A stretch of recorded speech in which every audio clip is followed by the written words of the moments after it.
Hi there, in this tutorial we're going to learn how to use the pencil tool to do some kind of creative hand-drawn effects. We're also going to take the lines and make them dashed and dotted. We'll also do things like this with a kind of swooshy, add arrowheads, okay, hopefully yours will look nicer than my ones. And we're going to go and do that now in this tutorial. All right, let's jump in. All right, so let's get started. Let's go to File, let's go to New. We're going to have our print document, it's going to be letter, and it's going to be landscape. Okay, let's click Create. Let's bring in an image, so File, Place. Okay, and the difference in this case is we did before, we're going to use Drawing 1, and in previous tutorials, if you've watched them, we've clicked on Template, and that kind of puts it on its own layer, it fades it out a little bit, and locks it so that it's easy to draw over the top of. We don't want the kind of fading part of it, so we can't use Template. We're just going to leave Drawing 1, we're going to click Place. Okay, and you can click and drag out and that'll give you like a specific size, or if you click once, like I'm going to do here, it's going to kind of just put it in at its full size. So depending on your image, you might drag it out, or just like I've done here, click once and it comes in at full size. Also, just to make sure I've got view and make sure Smart Guides is turned back on. We turned it off in a previous tutorial. I'm going to click, hold and drag it so it kind of lines up. It's a little bit big for this page, that's okay. So in your layers panel, we're going to manually kind of do that template part that we did in the previous video. So this one here, I'm going to double click the word layer 1, and this is going to be background. This is not essential, it's just handy when we're doing this tutorial together. So I've named it, and this kind of mysterious icon here, this kind of empty space, click it, it locks the layer. Okay, so you just meant to know that that's the place to click. And I'm going to make a new layer. There's a little turned up page down the bottom here. I'm going to click on that once. Okay, I got layer 2. And I'm just going to double click layer 2 and call this one drawing. Okay, and I know I'm on this layer because it's blue. So the pencil tool is this guy here. Okay, underneath our paintbrush tool, you might find you've got the shaper tool, okay, out by default. So click, hold it down and grab the pencil tool. Now the pencil tool by default is a little bit weird and a little bit hard to use, so we're going to change that. So let's say I'm going to draw a smiley face, I'm going to draw around here. Now the weird thing about it is, watch this, if I keep drawing, can you see it doesn't draw new lines, it redraws over the existing ones and kind of disappears. It's kind of a strange thing to happen, so we're going to change that by default. So I'm going to delete that, putting the delete key on my keyboard. What I'm also going to do is I'm going to go to my properties panel and I'm going to make sure that I've got no fill. I'm going to have a stroke of white. Okay, just to fit with what we've got in the background here. To change the pencil tool options, you just double click on it. So double click the pencil tool, and in here there's things we want to change, like keep selected. Okay, we want turned off. Okay, and the other thing we want to do is here where it says fidelity, okay, it's going to try and help you out, make your drawing look a little smoother and a little better. I love it right up. Okay, especially if I'm drawing, say, with my mouse like I am here, or my touchpad. Wacom is a little different, okay? Even with a Wacom tablet, okay, where you're drawing with a pen, I like to crank it up. You maybe not as high as this, but we'll go full max smooth. And now when we draw, look what happens. It just kind of makes everything fluid and nice. That's probably not the nicest, okay? But let's grab our black arrow. I'm going to delete them. What I'd like to do here is just some kind of freeform. I'm going to do flames out the bike for no good reason, but you can see when I draw and I let go, it's done quite a nice job. And what I'm going to do is actually do one piece, and watch when I let go, kind of smooths that out nice. So my flames are going to be terrible. What I'd like to do is, instead of doing them in one go, I'd like to have two parts. It's just going to help us when we do the next bit of example, when we have a little look at brushes. So I'm just going to kind of draw these flames. Now I really want to go grab my Wacom tablet here because this is looking pretty bad. These are meant to be flames, by the way. Looks like a pineapple's growing out the back. It totally looks like a pineapple. That's okay. What we're going to do is look at some of the techniques for stroke. So some of the first things you need to know about drawing lines like this is, with the black arrow, let's select them all. And because we've got the background layer locked, okay, it doesn't select any of that stuff. So I've got them selected, and over here under our properties panel, okay, the basics are stroke. We've got our stroke weight, which we looked in at a earlier example.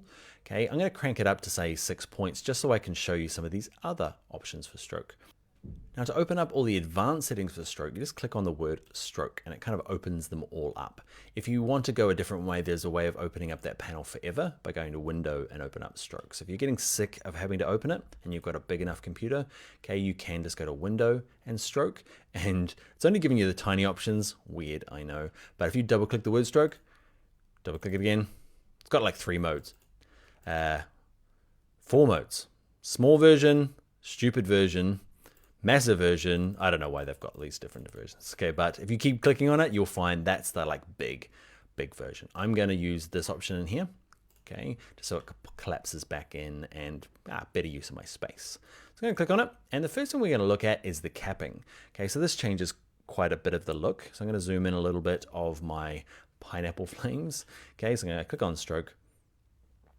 By default, you're going to have what's called a butt cap. Okay, right there, butt cap. Unfortunately named, and it's this kind of just flat at the end. And if I click this next one, rounded cap, can you see I'm going to go on, off, on, off. Just kind of rounds off the ends, and that's really nice, especially when you get a low stroke, okay, a small stroke like this, and you just don't want to have like really pointy ends or butt caps, okay, just kind of curves it off a little bit nicely. I'm going to go back up to 6 points. Let's have a little look at some of the other options. So butt cap is flat at the end. This one here, I very rarely use. Projecting cap kind of goes out past the line, ends here, and it goes back past. So let's go butt cap, projecting cap. I think I just like saying butt cap. Okay, projecting cap.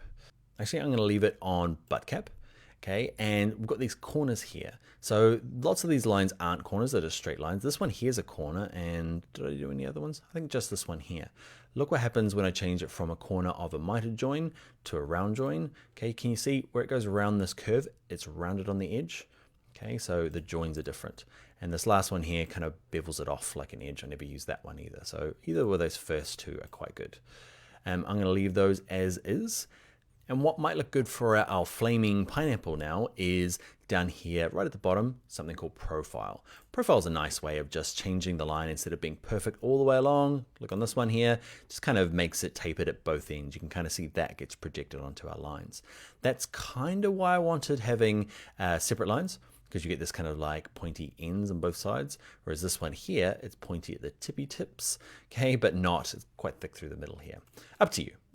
Okay, but have a little play around with the rest of them. So I've got them selected, click on stroke, and down the bottom here in profile, I can go through and say, I want this one, which is kind of strange. Yeah, more pineapple-y. Okay, you can flip them, okay, depending on how you want them on the line. And yeah, let's have a little look at some of the other ones.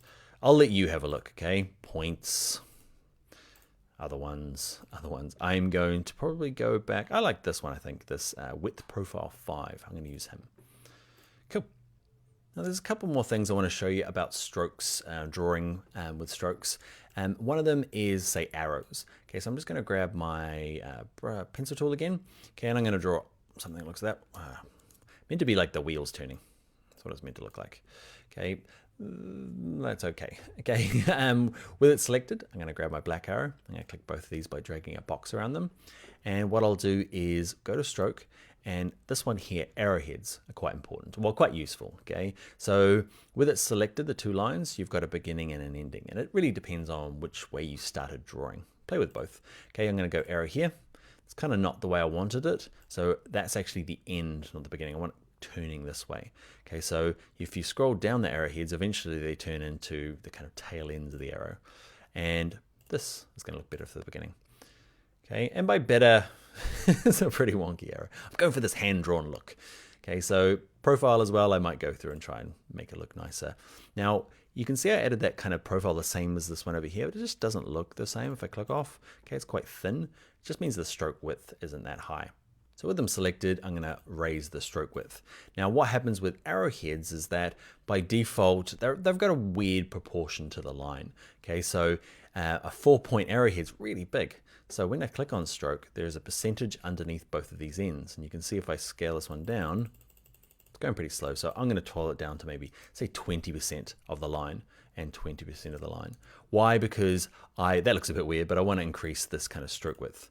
Okay, and maybe flip it across. I don't know. I've made really ugly lines, but you're getting the sense of it, right? With you can add arrowheads, easy peasy. Okay, next thing we're going to do is we're going to look at dashed and dotted lines, and we're going to try and make it look better. Like, I promise you, when I practiced this, I had flames out the back and cool arrows.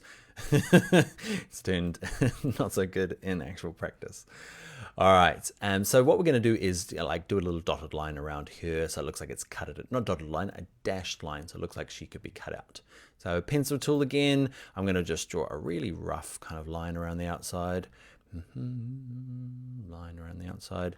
Mouse stopped at the edge of the desk, and we're going around. Okay, back to the beginning. The cool thing about going back to the beginning, watch this. Remember that little icon with a circle? See that changes there? That kind of shows you it's going to kind of complete it. Cool.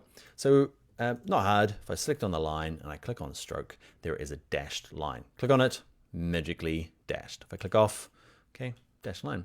There's a couple of things you might want to do with a dashed line. So I've got it selected. I'm going to increase it so I can show you. And back under stroke, things like the rounded cap. Can you see the difference between those two? Depending on what you want to do. The other thing is that the dash line here, if you leave, it's just going to do 12 and 12. So 12 points and then a gap of 12 points. You can increase this. Okay, so maybe 22. Okay, and it's just going to do 22 points and 22 points. You could have a smaller gap. Say I want 10. So it's going to have smaller gaps and larger kind of dots or dashes. Okay, you can do the opposite. So the dash can be quite small, so maybe 2 point, and the gap's going to be quite big. Okay, depending on what you want to do. I feel like that's kind of like a zipper detail or Frankenstein stitches, one or the other. Let's go back up. I'm going to do 12 and 12. Now you don't have to, if you want them to be identical, you can just leave 12 and it will kind of guess that then what you mean by the gap is 12. Let's look at dotted lines. Weirdly, there should just be an option that says dotted as well, but it doesn't, and they're really hard. And even when I'm making them, I'm like, how the hang do you make a dotted line again? Okay, it's a funny old thing. So let's grab the pencil tool, and I'm going to draw like tassels from this. Okay, I'm going to grab my black arrow, select both of these, and get rid of the dashes. So click on stroke. You might not have yours. Okay, so let's turn it off. So straight line. I'm going to have my weight at about 4 point. Now, weird thing is dotted is actually part of dashed, okay, which doesn't make a whole lot of sense. But if you make the dash 0 and you make the gap anything, so 12, it makes kind of dots. Actually, they're just lines. Okay, so with them selected in here, all I need to do is change it from that default, which is a butt cap, to a round cap. And that makes our little dotted lines. Okay, so you just need to make sure one of them, the dash is 0, so it's actually got no length. Okay, but there's a rounder cap around it, so it kind of wants to wrap itself around that nothingness. Dotted lines, they're kind of weird. Okay, so turn on the dash line, make sure the dash is 0, and you can have the gap any size you like. Okay, 20 will just space them out. You can have them really kind of close together. They can even kind of like overlap like that. I'm gonna go for 10. Nice. All right, zoom out, let's have a look at our magical drawing. We've learned of things about strokes. We haven't made anything very pretty though. But what we'll do in the next tutorial is we'll add brush strokes and things will get marginally prettier. So let's go and do that now in the next tutorial.